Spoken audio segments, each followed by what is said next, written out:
Fans can't wait to see our next guest when he co-main events against Gilbert Burns at UFC 264, the co-host of the What's Up Everybody podcast, the man behind one of the most entertaining combat YouTube channels out there. The NMF champion is in the building. Real life Super Saiyan, Ninja, Power Ranger, or MCU character. You decide. But what's certain is that Wonder Boy Stephen Thompson is back in the house.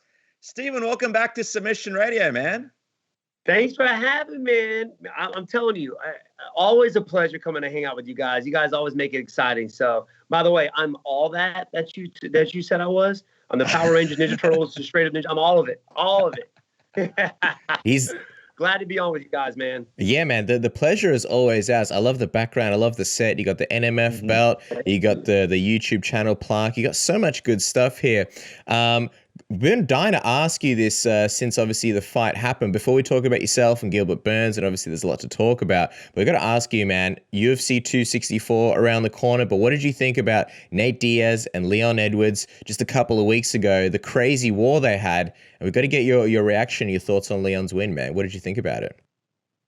I thought it was a good fight. It definitely showed. I mean, it was a classic fight of Nate Diaz. You know, just the durability of that guy is just ridiculous. He took some crazy low calf kicks, like first, second, third. I mean, just pretty much throughout the fight. And then almost finishes the guy in the fifth round. Now, that's classic Nate, man. Classic Nate. I mean, it was a really good fight. But for some reason, you know, Edwards schooled him. I thought he schooled him. But I feel like he could have finished him anytime he wanted. And I was always wondering, like, why is he not finishing this guy? It can't be the fact that he's like, you know what, I'm going to try and go all 5 rounds because that's really not going through your head. You're just trying to get the fight over with, knock this guy out. But I felt like he was holding back. You know, I felt like he could go out there and finish Nate Diaz a lot earlier in the fight. But that's just me. I thought it was a great performance from Leon Edwards. Very intelligent fight, very smart fight. But it's always a pleasure, always fun to watch a Nate Diaz go out there and do his thing, man. Slapping him, you know, pointing at him, almost knocking him out. I don't think he hurt him as bad as he thought because, you know, you figure Nate Diaz would go out there and try and finish him as soon as you see him wobble, but he didn't. He mentioned, Nate, after the fight and on social media that he's sort of putting the division on notice. Do you think welterweight is the division for him, or do you think he should maybe consider going back down to lightweight? I thought he did better work at lightweight, for sure. I mean, everybody he's fought at welterweight. I mean, the only person that I think he beat was Conor McGregor at 170, but Conor's not a natural 170 guy. I don't know if there's any other 170 that he's fought and beat, but I think he should go back down to lightweight for sure. I think he should go back down to 155. I think he's better that way. His body's built for it. He's taller. He's longer than everybody in that division. So go back to 155, man. I think you would do better off there for sure. Damn, the Stephen Thompson versus Nate Diaz fight, it might just have to wait. Might just have to be relegated to fantasy. But just last thing from me on that fight is whose stock do you think rose the most after that fight? Because even though Leon won the fight, Nate Diaz, with really just that one and only moment, the fans went crazy during it, and that was kind of all the talk after that fight. And obviously Leon extended his streak, but yeah, it's kind of hard to gauge whose stock went up. Who do you think really kind of won the stock in that fight? You know, I think it was Nate Diaz. Most everybody at that fight was there to see Nate Diaz, not anybody else. They weren't there to see Izzy. They were there to see Nate Diaz. I mean, he draws crowds like no other because he's an OG for sure. But I think, man, because he takes a pounding and he keeps on going forward, and he does it taunting. It's hilarious. He flicks you off. He slaps you, points at you. You know, even after he gets beat up in a round after the fight, he's like staring at the dude, just mean mugging him, you know, and that's what makes him so exciting. But because he had that last little flurry in the fifth round, almost knocking him out, almost putting him away, I think he won more fans over that than Leon Edwards. Yeah, Leon Edwards came out with a win and, you know, extended his streak, like you said, but it was Nate is the one that was the exciting one out there. I think he was the one showboat. He was the one making it happen. Even though Leon Edwards was putting in the work, was beating him up, it was the shenanigans that Nate Diaz puts out there that makes him so exciting. So I say Nate.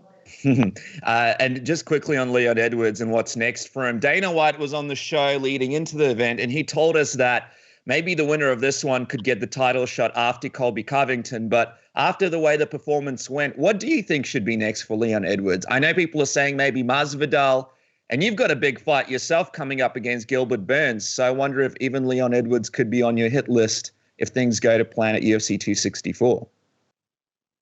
Yeah, man. Yeah, I've been trying to fight the guy for the longest, and it just wasn't happening. He wasn't having it. So, I mean, it's understandable. The guy's got the longest winning streak in the welterweight division at this point. So, give it to the guy, man. I mean, Colby Covington had one fight. It was a Tyron Woodley, and yeah, he waxed him. But still, I feel like Leon Edwards deserves the shot more than anybody else. But, there again, Colby Covington, he is a trash talker. He does move the needle as well, not Leon. So I think that's what they're looking at. But I think Leon deserves it for sure. It's interesting because there's obviously everybody has their own fans, but you hear a lot of people saying your name because obviously you haven't fought Usman. You're one of the few guys that would be a fresh matchup. What do you think is kind of on the line when you fight Gilbert Burns here, especially considering that Gilbert was one of the last title challengers? Yeah, man, I know that it's out there. I know that there is a good win over Gilbert Burns will put me up there with those guys. And like you said, I mean, Usman, everybody wants me to fight him because I'm the only guy that hasn't fought him in the top 5. So, he's fighting guys multiple times now. He's fought twice. And if he fights Colby, he's fighting and he's already fought Leon Edwards. That was in the past, and both guys have gotten better since then. But still, I think I would be a bad matchup for him. Yes, he's a phenomenal wrestler, and he's got cardio for days. And now, like, he's knocking out one of the best strikers in the division, George Masvidal. So his striking is improved, and that's what makes this fight so fun for me, is knowing that I'm fighting just the best version of Kamaru Usman. Obviously, got to get past Gilbert Burns, and I'm not looking past him at all. So, but yeah, I mean, I know that's there. I know that's at the top of the list. But I got one guy that I'm focused on right now, and that's in 3 weeks, Gilbert Burns, baby. I'm ready to go out the way. I'm excited. I'm really excited for this fight because there's another guy in this division that I had to really think about preparing for, and that was Rory MacDonald. And I feel like Gilbert Burns is kind of like Rory. He's got good striking.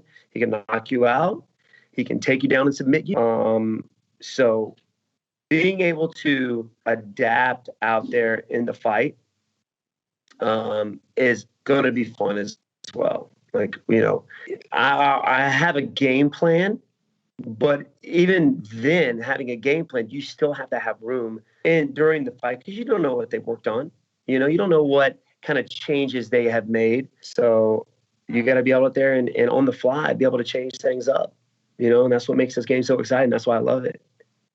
He had that big moment against Kamaru where he was able to catch him. And I'm just wondering, dude, do you think that he will be looking to strike with you in this fight? I mean, he'd have a lot of confidence in his striking coming from such a great camp. Do you believe he's going to try and use it against you? Or do you think he's going to try and use it to set up takedowns and get you to the ground? Obviously, I think his biggest attribute is his jiu-jitsu and wrestling. So that's something that I've been working on every day.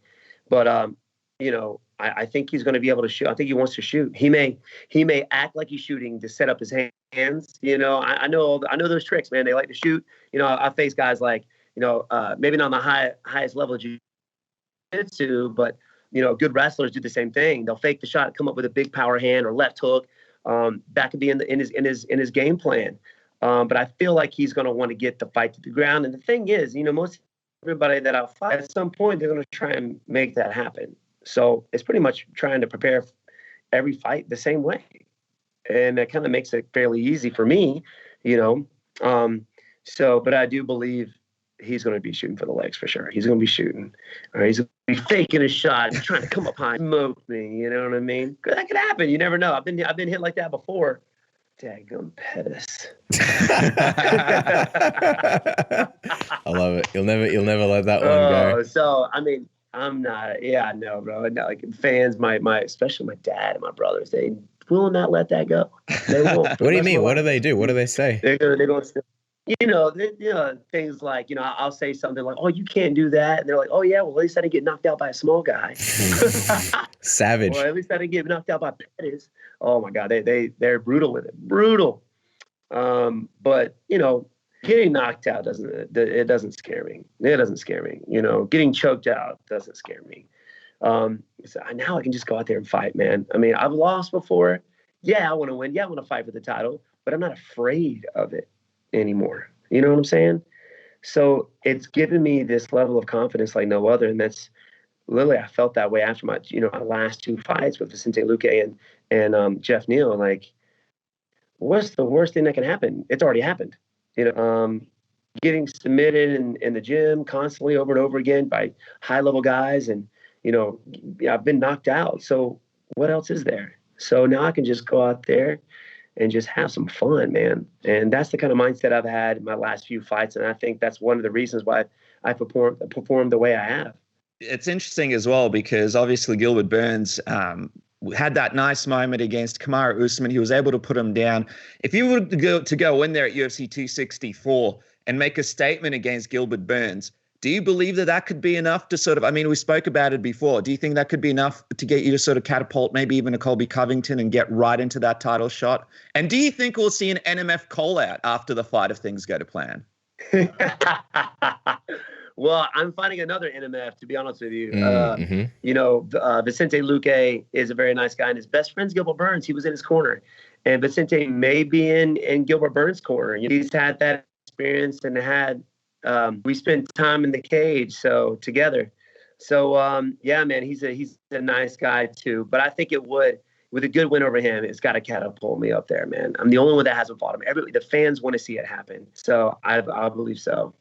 But I guess it must be kind of like weird how you're fighting one of the last title contenders, and yet because there's a bit of a logjam with Colby, Leon, mentally, I guess you're probably prepared that, well, you're probably going to have to fight somebody else before that title shot, right? Yes. I mean, I'm prepared for whatever. You know, at this point, you know, I'm facing some of the best guys in the division right now to get that title shot. And Gilbert Burns, if I have to fight Edwards, if I got to fight Colby, it is what it is. But I'm looking for that title, man. And a good win, like I said, if I go out there and finish this guy, of course, I never go out there looking for it. Go out there and do what I know I can do. I mean, they have to. I got to be there at the top. I got to be at the top, you know. I'm not the type of guy to sit there and wait on anything. And I'm going to sit back and wait on the top. No, I'm not that guy, man. I like to go out there and perform and fight in front of the fans and make myself better, even though, you know, people say I'm old. It's weird because now with the UFC, I'm doing all kinds of different stuff with medicals now because I'm 38. I did when I was 37, but now when I'm 38, I'm doing all kinds of crazy stuff now. I'm like, man, this is not, you know, I'm not getting old, guys. What are y'all doing? Well, I was going to ask you, man, because you look like you're 25. So I don't think this whole age thing applies to you. Like when they bring up the graphic with Stephen Thompson, it should just say dash next to the age section and just highlight Wonder Boy because that's the nickname. That's what you look like. But I mean, I know DC, he mentioned he had an age in his mind. Like, when you think about the run in the UFC, is there a specific goal in mind that you want to achieve before it's all said and done? Or is it like sort of one step at a time? Are you doing a bit of a GSP where you're like, look, I don't want to fight. If I'm over 40, I don't want to keep fighting. Or is it kind of to take us into that mindset of where you're at right now on your journey?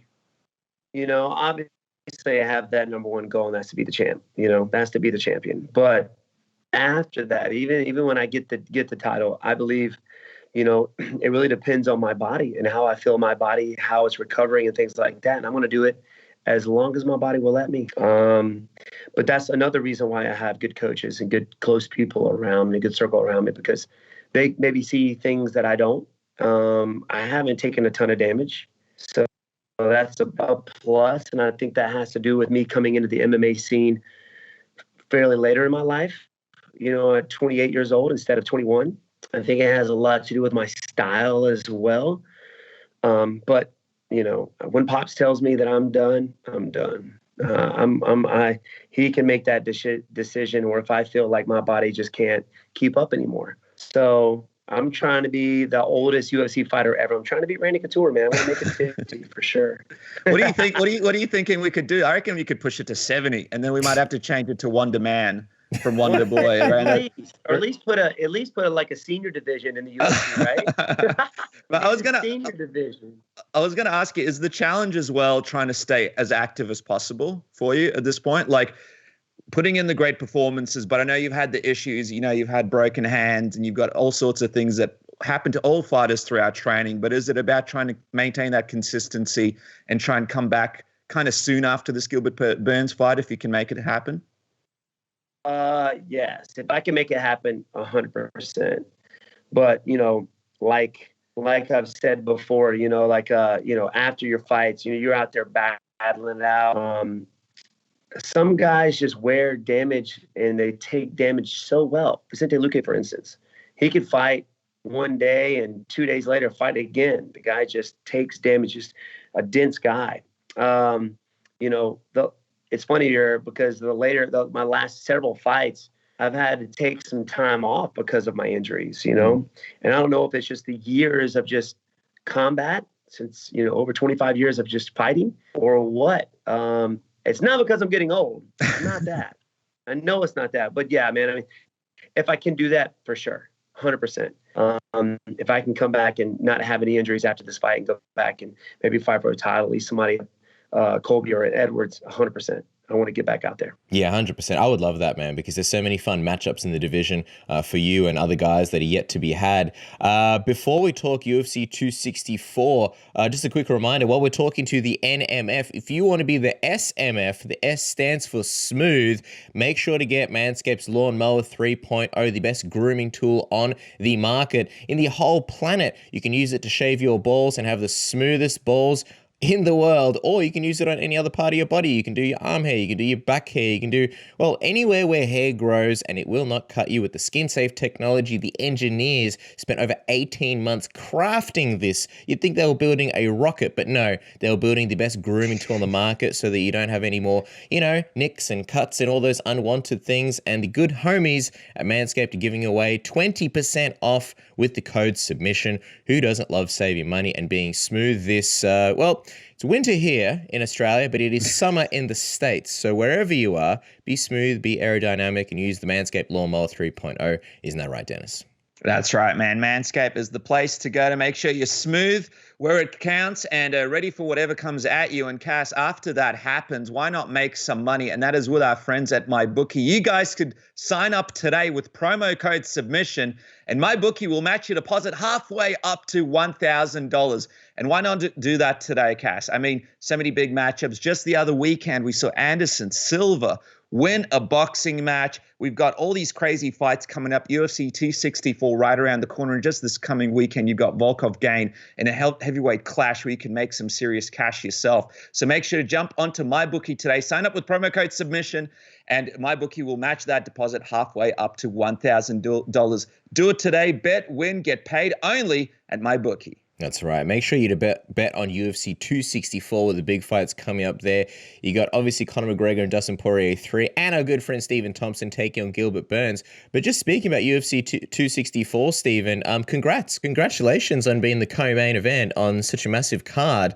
And this isn't your first time co-main eventing on a Conor card as well. You did that UFC 205 when you fought Woodley in New York, another massive card. How's it feel to be on such another big card? And does it do anything for you pressure-wise? Does it make any difference for you? No, not at all, man. I mean, obviously, it being co-main event pushes me hard in the gym. Having that platform of co-main event really gets me focused, go out there and do my best. It's great, man. I love it. I think this is awesome. Huge card, one of the biggest cards of the year, I think. And I'm co-main event, bro. This is really awesome. So I'm just excited to be a part, man. Really, I can't tell you how truthful that is. I'm just glad to be a part of this whole thing. So yeah, man, I'm gonna be all smiles stepping out there in the cage and all smiles walking out. So it is what it is, man. I'm pumped and ready to rock. Man, it's gonna be a crazy main card. We can't wait. And of course, Tai Tuivasa, who's a big fight down here in Australia, going to be on the card as well. So a lot of great cards, a lot of great fights. You're going to be on the card? No, Tai Tuivasa. I wish we were on the card. We can't get out of the country. We can't get out of the state yet. But Tai Tuivasa is going to be on the card against Greg Hardy, so it's going to be fantastic. But and you'll be doing a shoey as well, right, Stephen? Baby. Let's go. Yeah, there's going to be shoeys all around. But I was going to shoeys all over the place. Hey, Hey, I'll do a shoey, man. Let's go. I'm with you. I'll do a shoey. Yeah, we're passing that message on to for Tai. everybody. Tai, get ready Dude, because I Stephen's know, coming I for know, you, man. He's coming for you. But I was going to ask, I'm man. coming, baby. I'm coming. Casper mentioned that Conor McGregor, obviously you were on the same card with him, UFC 205. We were lucky enough to be at that card, actually, a very history-making moment in MMA. But what's your relationship like with Conor? I mean, I know you guys are under the same management company. I know he's a Stephen Wonderboy Thompson fan. Is there a relationship there? Do you guys ever talk? I imagine he'd be pretty vocal about wanting to have you in that co-main event spot under him on the card. Yeah, so we often hung out just a few times, and that's been, he's been very, very obliging and very, very, very nice, man. Very nice. Shaking my hand and it was cool because he would sit there and just talk to you like we are talking now. So there's only been a handful of times that I've done that. Never had the opportunity to really, really hang out with him and really try and develop a relationship with him or a friendship. But many times that I've met him, very few times that I've met him, he's been a swell guy, man. Super, super cool guy. So that's been it. That has been it. Pass him by. What's up, man? How you doing, man? That's about it. Yeah, I wonder. It's been great, man. It's been great. I wonder, how do you see this third fight going between him and Dustin? This is obviously a big one for all the marbles, man. A lot at stake here. I don't know if you'll necessarily be able to watch it because you'll be probably doing post-fight medicals and stuff. But how do you see that one playing out? Oh, man, that's a good one. I think the person that has to do more changing of the fighters is definitely Conor. I mean, Dustin Poirier has been fighting pretty much the same way for the longest time. He's got great boxing, good timing. He's tough as nails. He likes to sit in the pocket. And he's intelligent. He kind of lost something in his last fight. And I think it was all the boxing that he was doing. He doesn't have that movement anymore that you normally saw, like when he fought Jose Aldo. It was the movement that won him that fight. And he was kind of standing there in front of Dustin Poirier, and he took a lot of low calf kicks, and that's what settled it, sealed the deal. So he's got to get back and to get moving like a karate guy. He's got to get back into getting on his bike and moving, using that movement, that in and out movement, switching sides, playing that game if he's going to go out there and beat him again. Because he can draw out Dustin Poirier's strikes with his movement, and him being such a good counterpuncher can counter off of that. So out of the two, Conor's got to get back to that. You know what I'm saying? So I don't know how hard it is or how long he's been doing the boxing stuff, but he's got to get out of that and get back to his movement. If he can do that, Conor can win. Yeah, well, I mean, that's the thing. A lot of people pointed out it was the movement that seemed to be missing. And that was one of the key differences between the first fight where Conor won and the second one where he was unsuccessful and Dustin won. I'm wondering, as a phenomenal striker, as someone who's no stranger to low kicks and the calf kicks, how easy or hard is it to make those adjustments that you mentioned in the span of, 6 months or so, back-to-back fights? I think that's the biggest curiosity factor about this one. It's not that they've both had, 3 fights and they met down the road again. It's just that they're doing it back-to-back. How easy or hard is it to make those adjustments? Well, for a lifelong martial artist such as Conor McGregor, I think it should be fairly easy for him. I think he can get back to that fairly easy. And as long as he's been doing that, directly after the fight, after his last fight, he should have gotten back to the gym and started working on it. Knowing, because, he knew then they were going to have a rematch. He's 1-1. Poirier's 1-1. It's bound to happen. It's meant to be, have a third fight. So hopefully he's doing that, and hopefully he's got good coaches to get him back, making him do that movement. So I don't think it should be that hard for him. Well, I'll tell you what, people are excited to hear that Wonder Boy by Tenacious D blasting through the stereo when you walk back out against Gilbert. But just quickly as well, have you actually spoken to Tenacious D or Jack Black or any of the guys? I know you play their song quite a bit. I reckon they'd be pretty pumped and jazzed that you use that as your entrance song. Oh my gosh, I've always been a fan of Jack Black, Tenacious D. I've seen all of his movies. Huge fan. I follow him on social media. That would be the coolest thing if I could have Jack Black actually sing that song live as I walked out to fight for the title. That would be just a dream come true. I've actually had fans kind of go out and try and maybe say something to him, but The guy's got so many fans. What's your message to him, man? He's probably a big submission radio fan. Dude, I know, right? I need to get him out there. Help me out. What's your message to Jack Black if he's listening, which of course he is? He's got to be. Yeah, 100%. Jack Black, get me. I need you for the Wonder Boy walkout. Title fights. Got to be for the title. Okay? I need you out there giving me the vibe. You know what I mean? You got to hit me. You know, I need the Wonder Boy energy in the house coming from the man himself. So if you're watching this, which we know you are, I need you there, man. I need you there. I love it. I love it. It's a shoe-in. I hope we get School of Rock Jack Black in there, you know? Stephen is good at piano. Yeah. He will be rocking at the show. Stop. Anyway. Look at this guy over here, man. School of Rock, like connoisseur, man. I know. And Lawrence was good at piano. As we let you go and get out of your hair, because I know you just finished training, what is the prediction for the big fight, you and Gilbert Burns at UFC 264? I'm pumped, man. This one, it may not be officially, but it does feel like a kind of number one contender fight. It's that high in terms of rankings and stakes. What is the prediction, man? How do you see yourself getting done? You know what? I never go out there predicting any knockouts or anything. You know, if it happens, it happens. If it doesn't, it doesn't. I am the only thing I visualize, and I told you guys this before, I believe that I always visualize my hands being raised at the end of this fight. And I'm ready, mentally, physically, emotionally ready for a 3-5 minute round war. So bring it, baby. I'm ready to rock and roll. Hands going to be raised at the end of that fight. I'm ready to go. Dude, it can't be any harder than that Ultimate Warrior training you've been doing in the gym with the students. That you've had, what, like 50 students trying to take you out? And you put all of them away. 70. I had 70 kids. Well, Gilbert Burns has no chance. You did something that Kramer from Seinfeld was never able to do, take all the kids out. So very impressive. Yes. Guys, make sure to subscribe to Stephen's YouTube channel for classic videos like Technique Tuesdays, Fight Picks, the What's Up Everybody podcast, live UFC watch-alongs with him and Sweet Tea, fight camp videos, and lots more. And, of course, follow the man on Twitter and IG at Wonderboy MMA. Dude, we can't wait for this return. It's going to be epic. Thank you so much for taking some time. Say thanks to Ray for letting you speak to us tonight. We really appreciate it. Thank you, guys. I appreciate it. Thanks for the shout-out, brother. You guys are awesome.